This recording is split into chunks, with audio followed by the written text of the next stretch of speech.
Hi, everybody. Thanks for tuning in to the Coaching Call podcast. On this podcast, we'll cover various types of coaching by trainers in sports, martial arts, fitness, and business.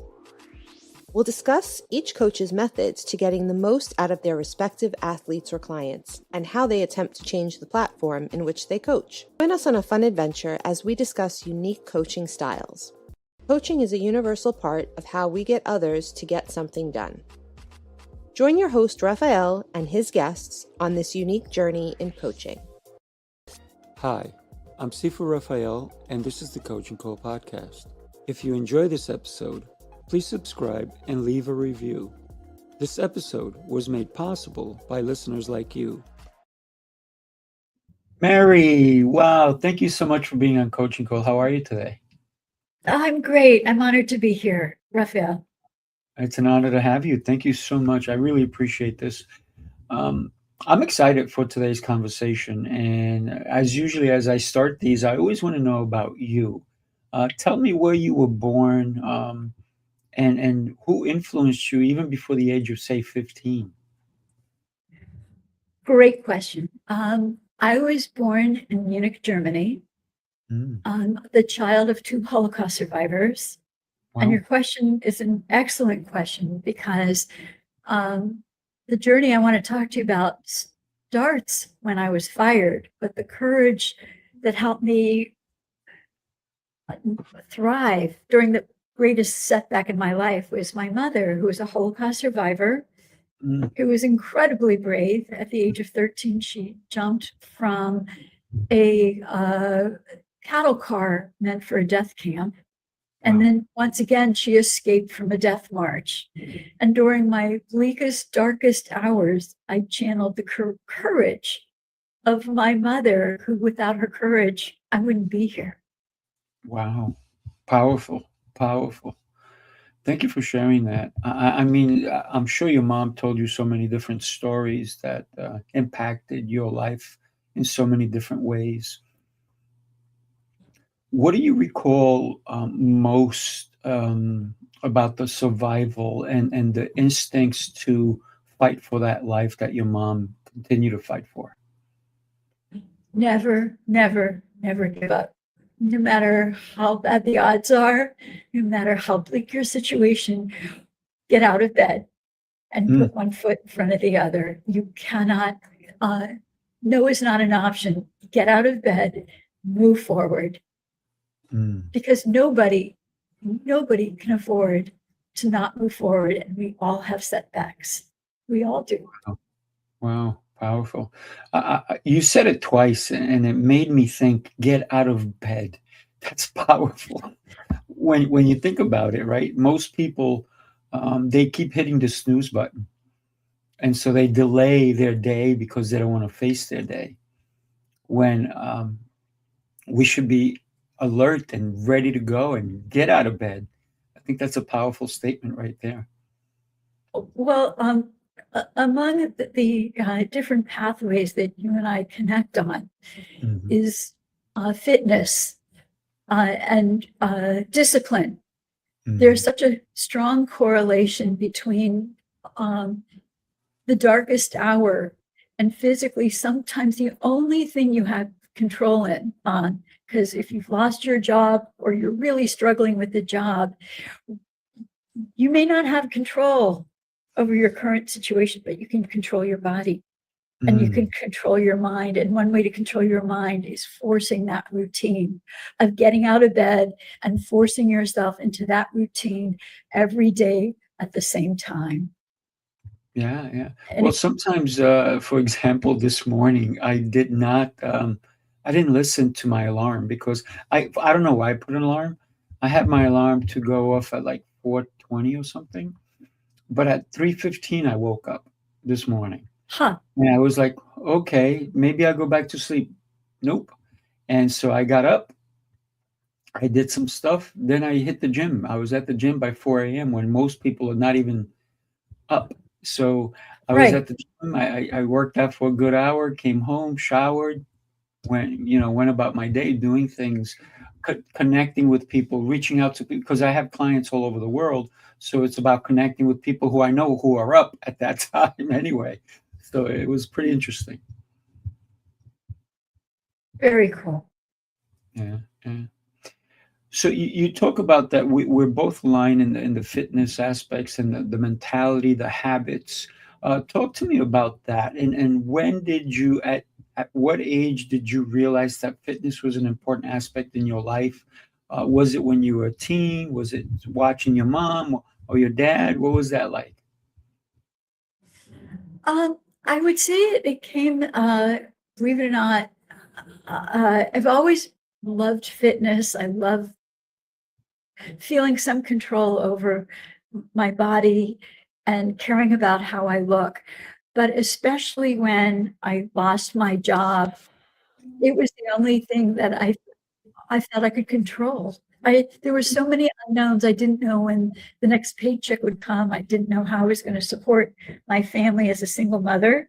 But one thing I knew is exercise is free. You can do it all the Right. time you want. And it gives you a mental clarity of, I got this. I have control. I have strength in one area.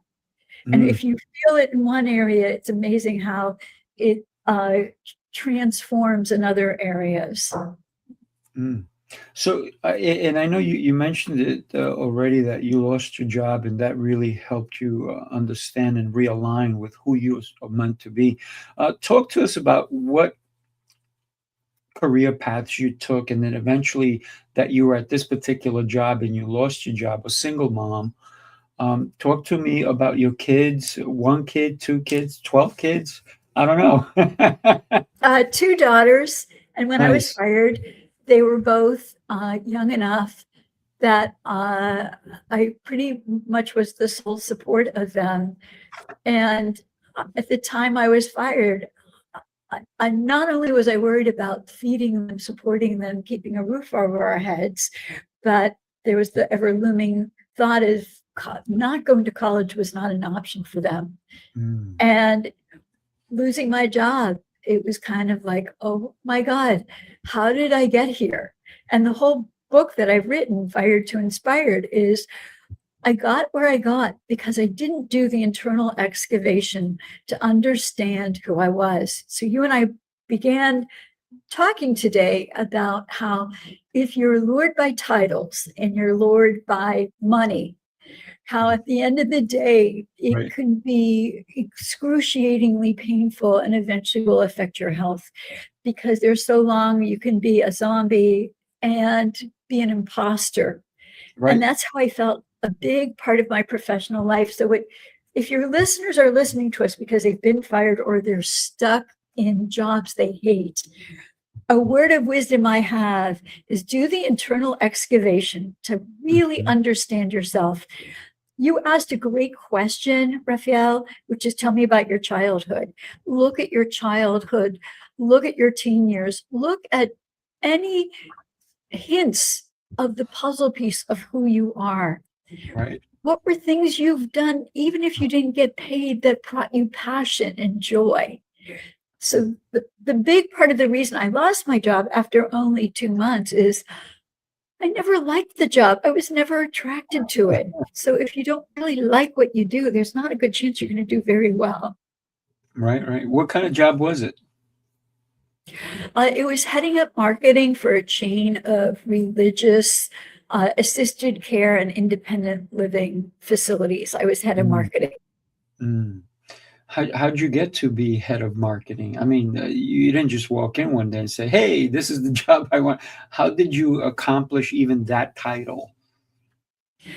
So right before that job, I had been on a job for 14 years as the senior vice president of marketing for a national managed care company. I Mm. was one of the 4 founders, and I had been doing the work for 14 years. It had no meaning. It had no meaning. Great title, great expenses, fun traveling, blah, blah, blah. And I reached a point of burning out so much that I took the first job that came along, and that was my big mistake. I took the first job that came along without doing the deep, deep dive work of who am I? What are my values? What excites me? What brings joy?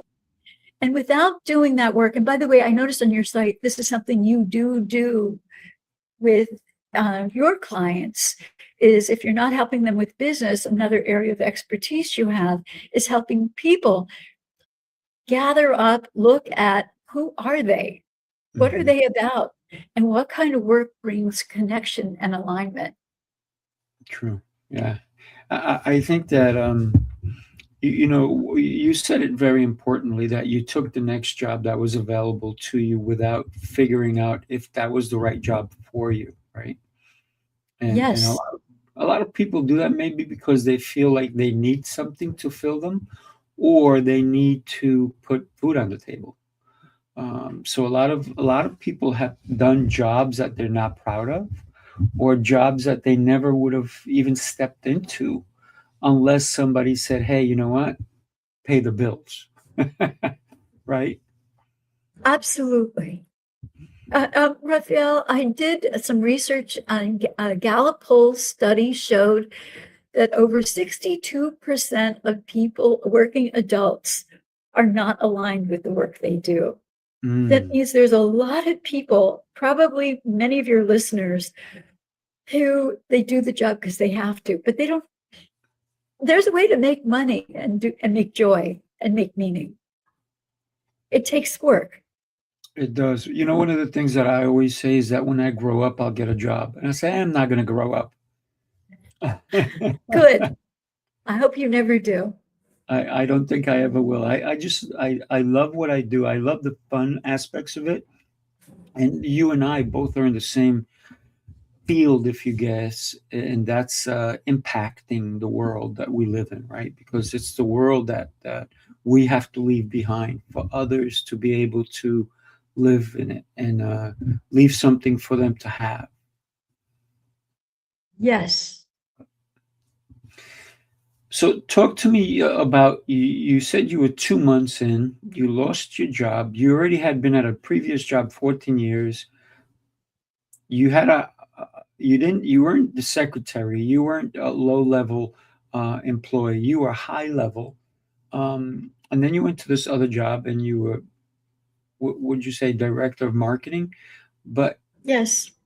you got fired. What happened? Did.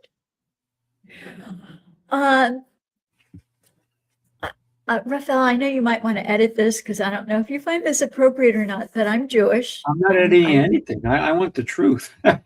I'm Jewish. I took a job in a Christian chain, and there were so many red flags. One of them was part of the interview question is you're going to have to pray to Jesus before every meeting. Is that okay with you? And I was so concerned about the money and the title that it was like, yeah, that's fine. But Rafael, after a while, I felt like the fly in the buttermilk, the black fly in the, it was such a misfit. There were so many things that went wrong from the very beginning. There were multiple red flashing lights. When I was first shown around my job, I was shown these gorgeous offices with beautiful windows and sunshine. And it may not matter to some people, but when I showed up for work, I showed up sitting in a dark waiting room for 3 hours with no lights, shown to my office, which was in a dark hallway that looked like a dungeon or a set of a horror film. Wow. And to me, visuals matter. Sitting in a dark dungeon space, day one, I knew it all. You know how sometimes you just know a story is not going to be good just from the very beginning. And then the man that interviewed me, when he interviewed me, he was just kind, solicitous, warm, convivial. And week one, we would sit and we would have hour-long conversations. They were 1-hour monologues with him criticizing everything I did. And I couldn't understand how my first week I could do so much wrong. Oh, wow. Yeah. But Rafael, the writing was on the wall from the moment from within minutes of starting the job. It felt wrong. And I kept saying to myself, okay, I can do this. I can hold on to this job till I retire because I'll collect a paycheck.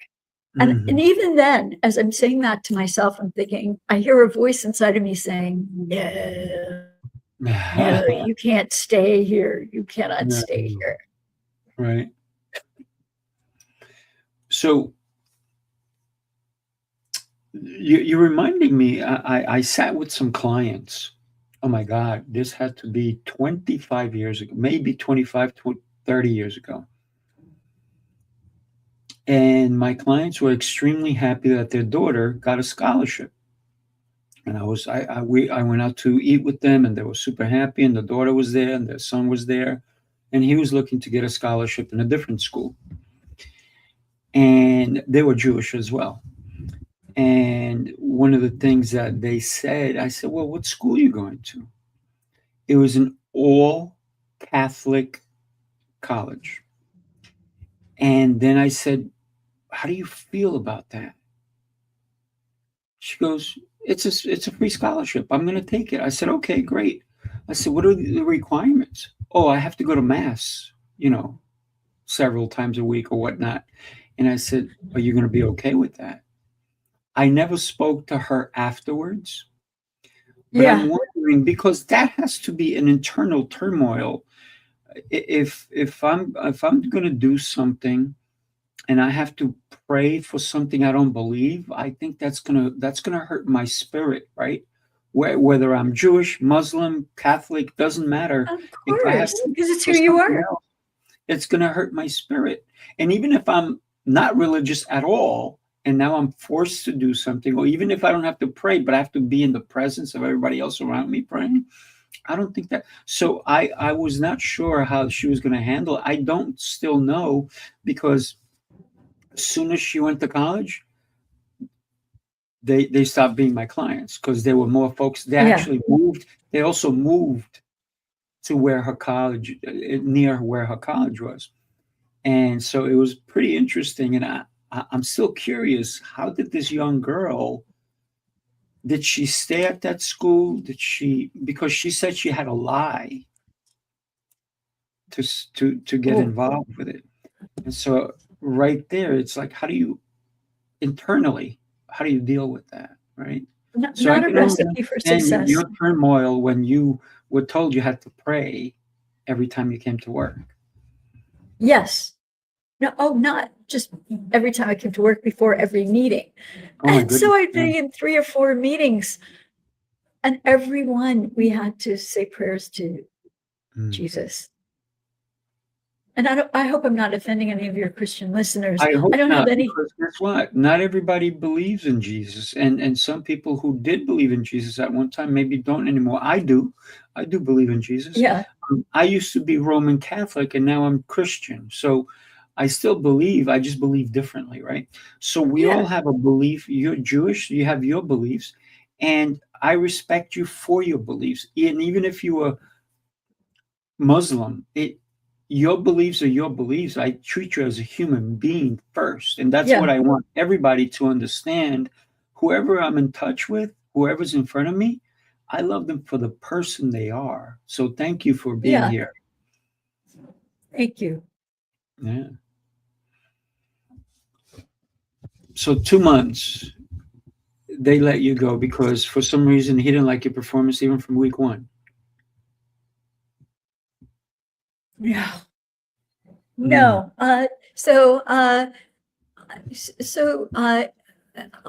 He has a name in my book. I nicknamed him the Roach, because I thought that name really fit his personality.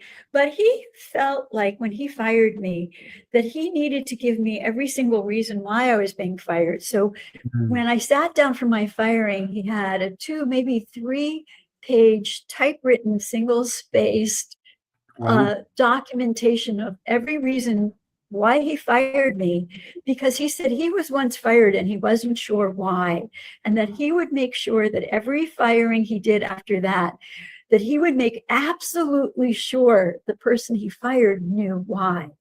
Mm. And nothing on his list was new because I would hear his critiques every single week in hour-long meetings.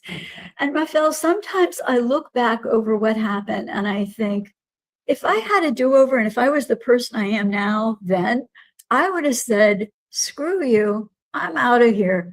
I need a paycheck, but not that bad. Right. With the wisdom of hindsight, I wish I said, see you. But I was so worried about supporting my children. Of course, I didn't do that.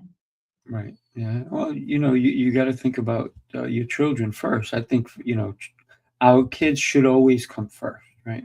So Absolutely. getting fired did something to you. Tell us about that. Well, first I was in, it's almost like death, the death of a loved one. There are different stages of grieving, losing your connection to reality, losing your connection to a paycheck. You're humiliated. It's the ultimate form of rejection. But then, and I think you and I briefly talked about this on our pre-call, I am not Christian, but I'm deeply spiritual. And I've had signs from the universe of what I'm supposed to do. So about a week after I was fired, I was taking a long walk and I prayed because that's exercise. And I talk about this in my book, in my workbook of how to embrace courage and overcome fear. And one of the things about prayer is you could do it all the time. It's free, just like exercise. You can do it all the time. It's free. I mean, you don't have to have a gym membership. You could just walk down the street. And I remember praying to God and I said, okay, here it is, God. I am terrified. I'm more scared. I'm more lost than I've ever been in my life. You have to help me here. And here's the deal. I'll make a deal with you. If you tell me what to do, I promise I will spend the rest of my life doing good for other people. And that led to my business. It leads to this book. It leads to volunteer work I've done for training people on how to overcome fear and move on with their lives. So I'm praying and I said, I promise you, I'll dedicate my life to helping people if you just tell me what to do. And I heard a voice. So the voice it didn't sound like your voice, but it was the same voice that said, no, you can't stay on this job. That the voice said, medical associations. And I'm like, what? And the voice said, just go with it. Medical association. So I came home and I started to do a technique that I highly recommend for your listeners lost. I got on the phone and I started making outbound cold calls to the CEOs of medical associations for the state of Ohio, and there are many. And I left a message that basically said, I'm a proven marketing and sales professional with years of healthcare experience. I just want to have a conversation with you to understand how do I use my skills and my talents in your industry. I was very careful not to say I wanted a job, because when you say to someone, I want a job, if they don't have a job, the conversation's over. What I wanted was a relationship. And Rafael, listening to the words that I told you I heard, and you may think I'm crazy, but honest to God, I had those taps on the shoulder that helped me from that point on build a business that I grew to 1,300 employees in 30 states. Goodness. Wow. But 6 weeks after my informational interview with the Medical Association director, I got a call, and the call was, we don't have a job for you, but if you raise sponsorship dollars, you will get a percentage commission. Rafael, that was the beginning seed of this company that became the love and passion and work of my life. And so I discovered shortly afterwards that there was no way I could make those calls myself and feed my children. And I couldn't find able-bodied people to work for me. So my husband knew of a woman who was a quadriplegic. She had lost use of her legs and her arms. She couldn't get out of bed herself. She couldn't feed herself, but her mind was good. And I put her to work making outbound phone calls to the largest pharmaceuticals in this country. And within 4 months, she raised over $140,000 using technology that enabled her to make outbound phone calls. And Rafael, what I didn't mention is that years before I was fired, I was so lost for so many years finding work that had meaning that I had seen a career coach. And after months and months of doing internal testing, the career coach said, you are meant to be a leader of an organization that has a social mission. I'm a clinical social worker and I love business. So I found my calling. I found the work I was always meant to do.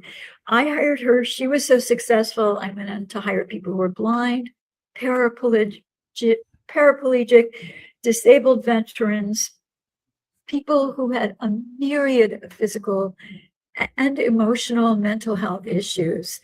And it turned out to be an amazing story because I untapped a workforce that the world has shunned.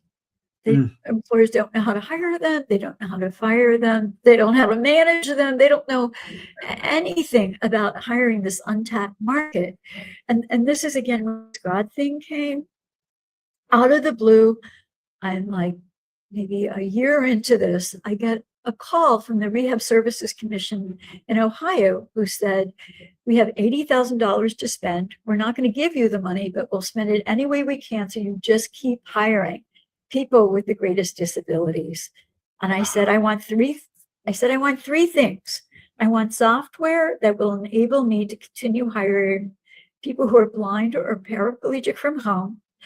I want laptops, and I want you to help me find a recruiter that will help me find skilled and talented people with disabilities to work for me. Wow. And they said, and at that point, I didn't have a business plan.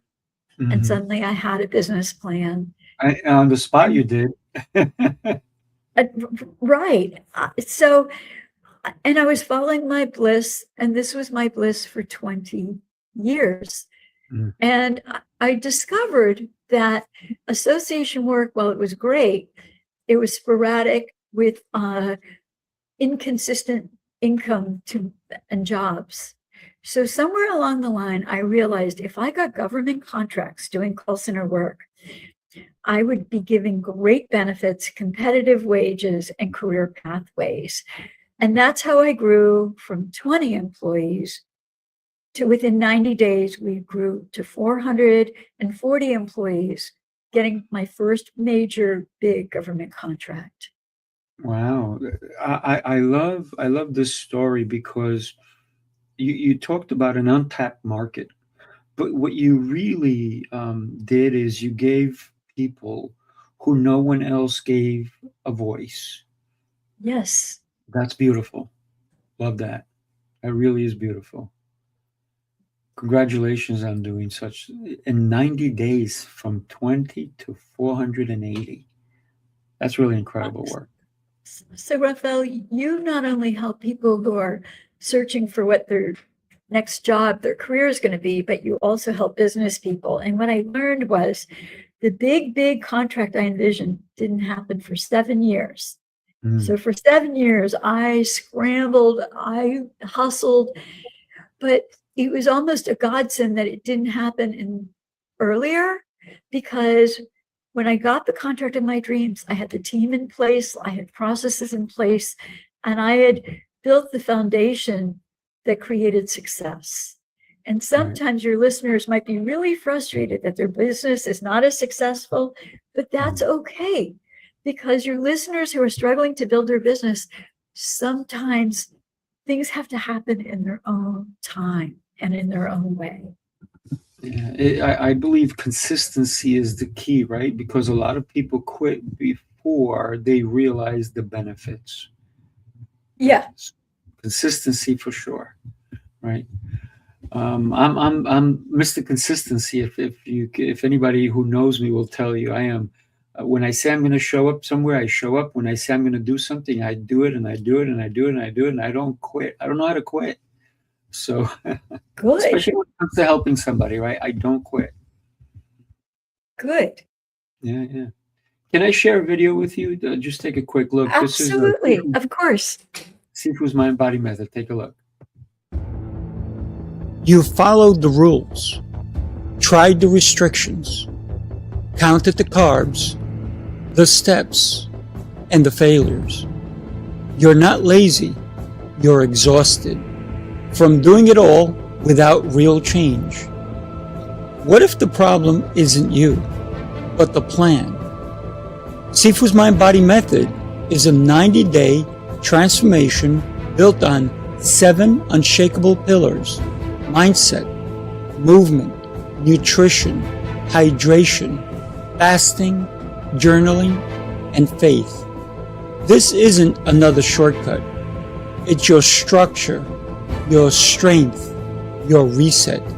You don't need harder, you need better. Ready to begin? Start today. And one of the things that one of the last pillars that is shown there is called faith, right? And it doesn't matter your faith, because faith is faith. And even if you're a scientist and you say, I have no religion, you have a religion. You just don't know it, right? You have to believe in something. So faith is belief. For those people who say, I'm not this, I'm not that.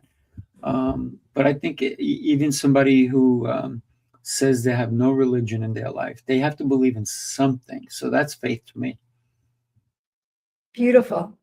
Yeah, absolutely. So you've helped so many people who were never given a chance because of their condition, their disability. And meanwhile, you saw something, and you saw what I call an ability.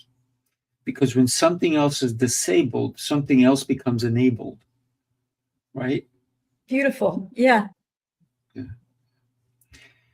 So from this one particular woman who drummed up $140,000 of business, who couldn't use her arms, who couldn't use her legs, who couldn't get out of bed on her own, she had a brilliant mind. She knew how to talk to people. And I think that's one of the most important things. Communication is one of the keys to getting things done in life. Totally. Mm-hmm. So you grew it from, in 90 days, 420. And you told me that you went to 1,300 employees. Were they all disabled or some were abled? Tell me about that. What was the dynamics? Great question. So a big game changer was going to government contracts. Did you happen to read the book, Blue Ocean Strategies? Not yet, no. So it's a book that talks, that had a huge impact on the business, because the book talks about there's red oceans and blue oceans. Red oceans is when you're competing in highly competitive waters. And blue oceans, according to the definition of the book, means you have no competition. So a good example of that is Cirque du Soleil. There are hundreds and hundreds of circuses, small, national, global. But Cirque du Soleil is a combination of ballet, opera, gymnastics, opera. They have no competition. And in 20 years, they made more money than the whole circus industry has throughout time. Wow. And I took that book to heart, and I thought, how can I create my business so I'm not competing with every other call center? Because the business I had was a call center, a government call center. And Rafael, there are literally thousands and thousands of call centers globally. But ours was unique because our unique value proposition, it was a for-profit social enterprise run by a woman specialized in government contracts. And becoming that specialized, so for some of your listeners who are business owners and they want to know, how can I be different? Believe it or not, having a social mission could give you more business, more attention, especially if you're in a highly competitive industry where you're you offer a commodity. So believe it or not, the unique workforce we provided was a discriminator in terms of how finding people to hiring people on the senior management team. And from a sales perspective, I think people are basically good, and they love the idea of supporting a business that hires people with the greatest barriers to work. And oh, by the way, who does good work. So I didn't answer your question. The answer was, you asked how many of my workforce had challenges. 50% of our workforce lived in the most economically challenged areas. They were from the most impoverished parts of this country. The other percentage were either people with disabilities or disabled veterans, military spouse or military spouses. So from month to month, because we had such large contracts, the stats varied, but I would say at any given time, about 55% of our workforce were either from the most impoverished areas or had some type of disability or were veteran or military spouse. Wow. That's incredible. That's incredible. Thank you for that, by the way. You know, one of the things that I always say is that we can't count somebody out just because of what they're not able to do, but we got to look at what they're able to do. You found that. Beautifully said. And the truth is that people with disabilities stayed 2 to 3 years in a call center industry where you're lucky if you get people to stay 4 or 5 months. High, rapid turnover. But the people with the barriers to work, they were so grateful to work that they stayed. Yeah, it makes sense. It makes sense. Yeah. So government contracts is really what took you to the edge, if you will, right? It did. It was a game changer. Yeah. So you also mentioned that in private that you had sold that company. I did. How long did you have it, and what made you decide that it was time to move on? I had the company for 20 years, and I knew, by the way, I don't know if this is relevant to your listeners, but as a business person, you know this. If you're not a chief financial officer, and you, whatever business you have, you always have to stay incredibly connected to your chief financial officer because you don't have a business without your numbers. Our chief financial officer had a valuation, and I wanted to sell sooner. And he kept saying, you have to have enough business across multiple clients. You have to reach a certain stage to make yourself viable and really marketable to sell. And so at the time that we sold, we had a plethora of clients. I didn't have all the business located with one client. So from a sales standpoint, we were at our optimal sales period. And that's why I chose to sell them, because our CFO said, you're there. This is the time. This is the time because, and that could be a whole other topic, Rafael. I don't know if you'd ever want to go into it, getting your business ready to sell. What people don't know is you don't do a different show on that. Come to my Business Prowess show and we'll talk about that for sure. Okay. But your bottom line is you never wait till you have a fire sale. You should be really innovative entrepreneurs. They look at the sale first, the end game first. But time not to look at the sale is when you're hurting. You have to look at that sale many, many years in advance. So I started the business knowing that one day I would sell it. And the reason that's important, it's like selling a house. If you're getting a house for sale, it's not going to happen overnight.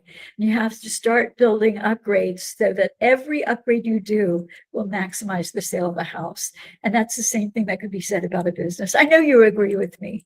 Oh, absolutely. I mean, listen, if you don't beautify the house along the way and you let it crumble, you won't get the market share. You won't even get above market share.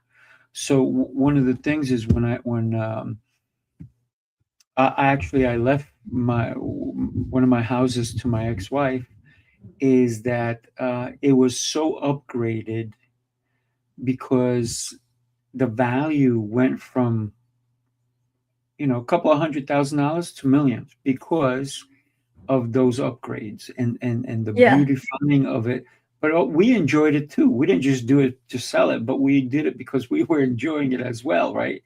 So that I Yeah. think that's one of the things that we have to think about in business, that we have to continue to build on the business to make it better for our employees, to make it better for anyone who in our customers. It's not just our employees, but our customers as well. So there's two different types of people that we have to satisfy in business. Absolutely. Okay, I'm glad you agree with me too. Yeah. Now, Rafael, this conversation has traipsed many key areas of your interest. Business, finding your life work, exercise, wellness. And they're all connected. Oh, absolutely. There's a role that we play in life, and sometimes you listen to the voice when you asked, right? But so many people ask, and the voice doesn't always come as they expected. And it Yes. cannot always be the same message that you wanted to hear. It may be a different message, but you listened. And that's the reality of it. Most people don't listen to the messages and they're like, I have no idea. Well, be quiet for a minute and listen. Yeah. Yes. Right? And believe what you hear.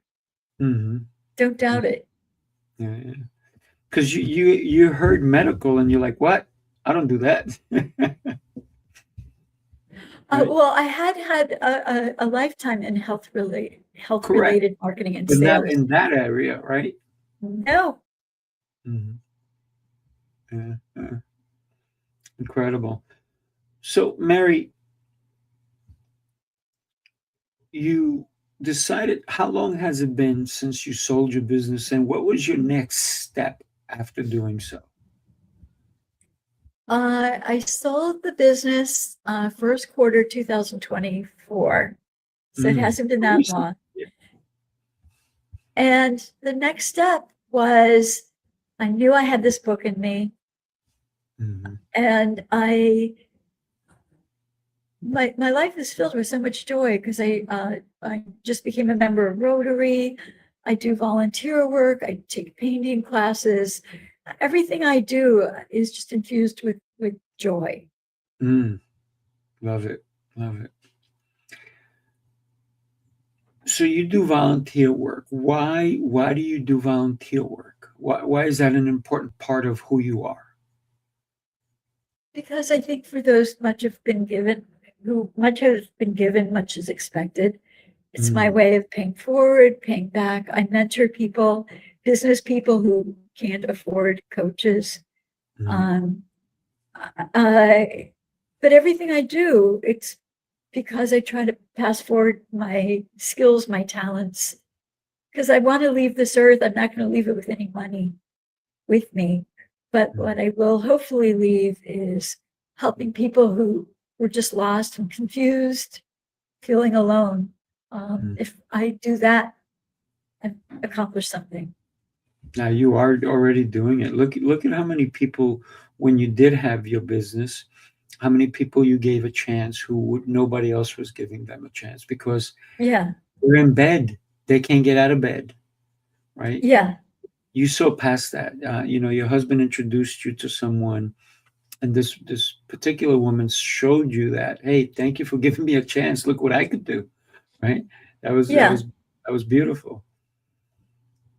So Rafael, you're helping people. Go for it. Yes, I want to hear it. Go. I'd like to share a story that changed my life. Absolutely. So I was fired. And by the way, I was operating in this world of below. I call it below ground zero. Didn't know where the next paycheck. Didn't know how I was going to do anything. But I started this business in the midst of great uncertainty. So for your listeners, sometimes you don't have to know all the answers before you start. But through my husband, a man was referred to me named Tom. I'm allowed to use his name, Tom Hauska. He's since passed. So this is a man who served in Vietnam, came back to the U.S. totally fine. shortly after he came back from Vietnam, he fell off a roof, broke his back, and was confined to a wheelchair for 29 years. Oh, wow. So he was referred to me, and this is a man who, again, couldn't get out of bed by himself. And the day after Christmas, I mean, I'd hired him, he'd worked for me 3 or 4 months. His wife sent me a 9-page handwritten letter. And what she said was, I'm writing this to you because for 29 years, my kids and I would come home and we would tell my husband about our days, but he never had anything to tell us. And she said, for the first time in 29 years, we come home. And he is so excited because this is a man who made calls that nobody else would want to make. He made outbound calls for people to renew their insurance.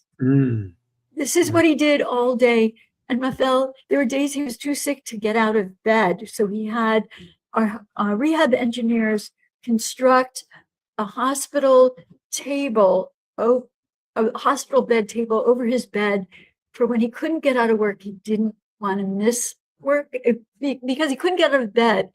He did work from his bed with a hospital table over his bed. Wow. And I said to my husband, I've affected one disabled veteran. I could do this hundreds of times.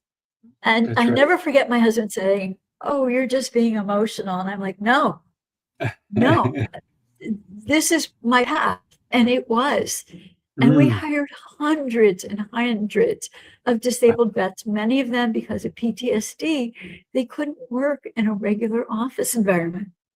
They were too fragile. That's beautiful. I mean, wow. Excuse me. That's truly, truly incredible. So if you had to leave a message in a bottle and it was read 500 years from now, what would that message be? Listen to your heart. Listen to your heart. Don't worry about the money. The money will come if you just do work that's aligned with what your mission is. Rafael, I don't know if you agree with this, but I truly believe everybody has a mission. You just have to have the courage to figure it out. And there are ways to figure it out. Yeah. One of the things that I always say a lot of times is the cemetery is full of what?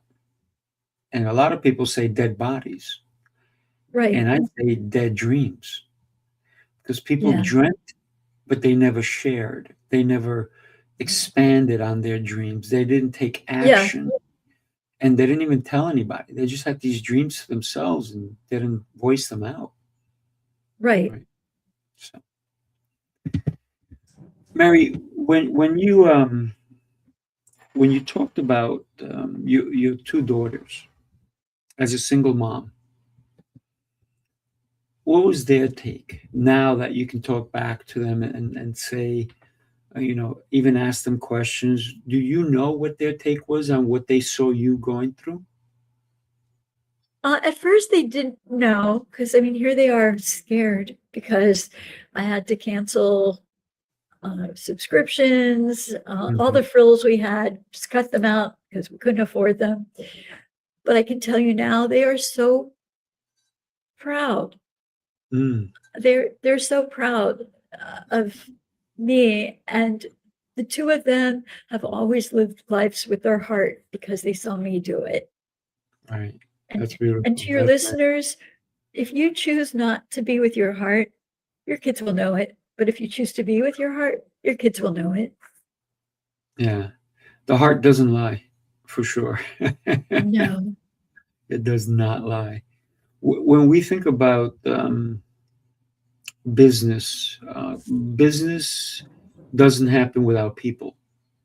I know that AI is trying to do that, right? AI is trying to even make clones of people. I had an AI expert the other day offer to make a clone of me. Oh, did you say yes? I said, let me think about it, right? Because can you imagine if you were right now talking to a clone of me? How would this conversation be? Would it be real? Yeah, But that's what they're that's offering. true. That's what's going to wind up. Now Wow. there's people doing shows that they're starting to do with AI. And not only one person's Wow. AI, but two people are AI. So what are we really looking at, right? So Wow. I rather not be cloned. Thank you very much. Yeah. Unless that cloning could go wash my bathroom, then I'll take it. Yeah, totally. Right. Uh, but I think that we're very far from that fully happening, but we're very close to, right? Just like we Yeah. never thought that there would be electrical vehicles out there, and now they're everywhere, right? Yeah. And the more that we look at technology is truly advancing. But do we get on that wagon, or do we fall off, or do we stay behind and it just goes ahead of us and we're lost? So we Yeah. have to balance that out, right, with technology. What are your thoughts on technology nowadays? Um, I'm not threatened by it. I'm attracted to it, used in the right way. Mhm.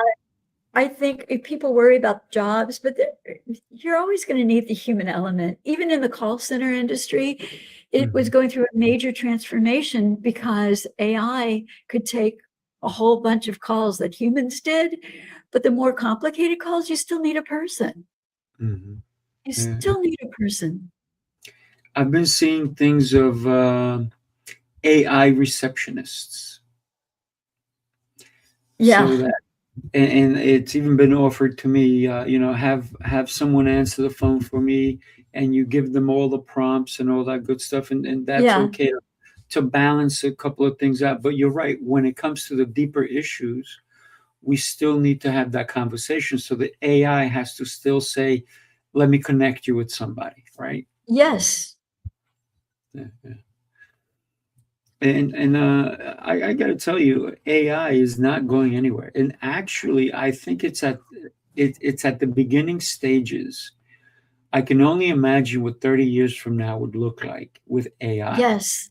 And if we don't jump on it now, it may be way too late later, right? Yeah. We Mhm. don't know what we don't know yet, especially the legal aspects.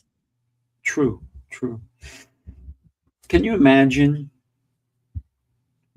And it's very interesting because I had a client of mine yesterday talk to me about, oh, their neck is hurting. They have 3 herniated discs, and he said there's nothing that he can do. His doctor said he's going to have good days, he's going to have bad days, the whole deal. And I said, wouldn't it be great if there was this little box like they did in Star Trek, and they come and put it on the back of your neck, and in 3 seconds you're cured. I said, don't worry, It might that's going happen. to happen with AI. It'll happen. Yeah. It's going to happen, right? But that's where the technology we should embrace it, right? Because Yes. they're also saying you and I are going to be able to live longer because of AI, right? Yeah. I'm all for that. I'm all for that. Can I share another video with you if you don't mind? Sure. Sure. Okay, take a look. This is something that we're doing in Tampa, Florida. Everybody, we'd love for you to come and join us in Tampa. This one, I hope, inspires you to say yes to joining us. Take a look. The city never sleeps, and neither do the dreamers who build its pulse. From every corner of the globe they come. Visionaries, creators, leaders, each carrying a spark ready to ignite the world. This is not an event. It's a revolution of rhythm and reason. A symphony of minds. A movement of momentum.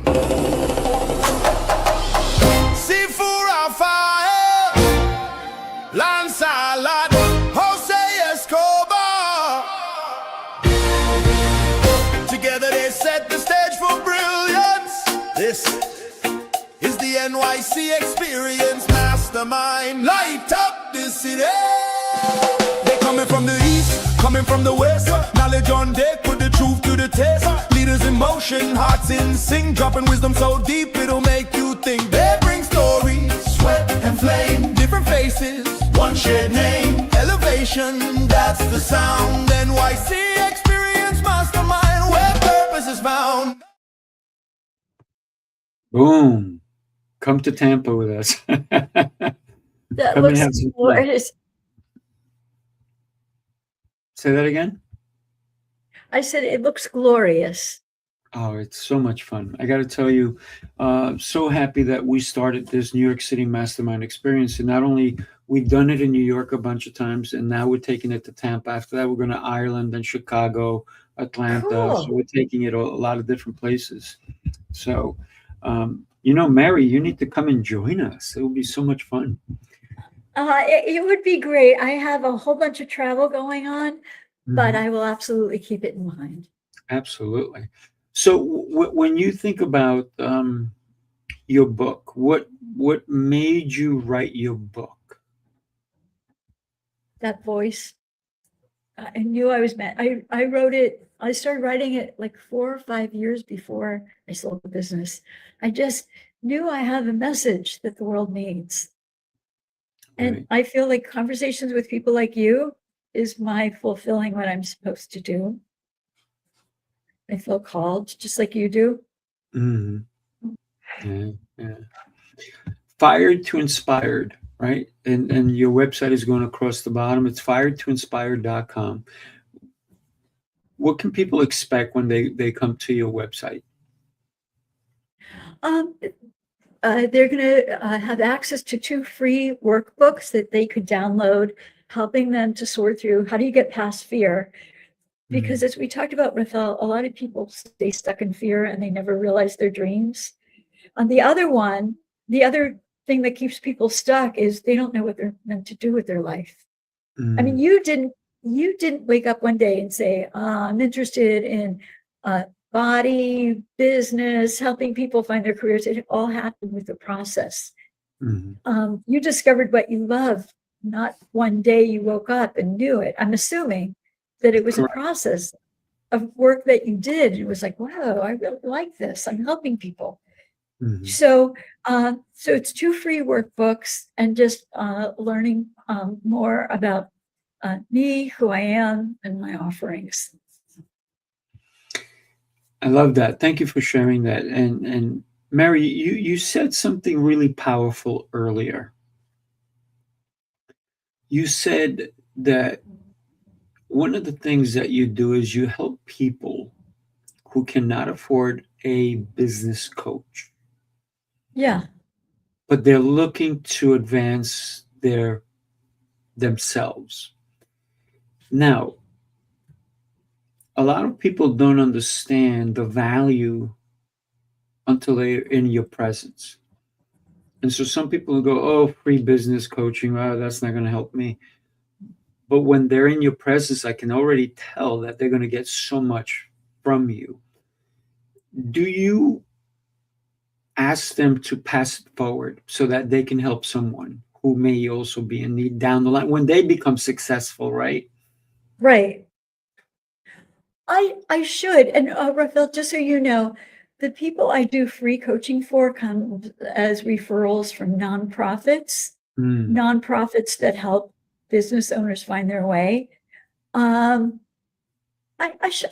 ask a really good question and you just gave me pause for thought. It's something I should ask. A lot of times the ones that have been incredibly successful, I'll suggest that they do contributions to the nonprofits or that they speak to other business owners about their successes and talk about how they found success. Yeah, because it's passing it forward, right? That's why Yeah. why you do what you're doing, because you Yes. feel you have to pass it forward, right? Same Yeah. thing that I do. I'm always trying to. I get a lot of business coaches calling me for advice, and I'm happy to do it. And I don't charge them, so they'll reach out to me and they'll go, how would you handle this? How'd you do this? And so I give them the advice and we go on our merry ways. So it's not me saying, hey, I'm going to only give you this advice if you pay me. No, it's just to help somebody, right? Who may be Yeah. stuck, right? Yeah. Yeah. So Mary, Rafael, I'm so sorry to so do much. Go this. ahead. But I'm listening. oh, I'm sorry, I have another call. I only allotted till 11. Yeah, perfect. So this is sorry. exactly, we have 7 seconds. Thank you, everybody, for joining us. Do me a favor, if you found any value in this call, share it with somebody. Somebody needs to hear this message. Mary, again, thank you so much. Looking forward to our continued connection. Rafael, this was beautiful, and you're so good at what you do, and it was a joy to get to know you deeper. Thank you. Thank you. Let's talk again. We'll talk soon. Okay. All right, everybody. Take care.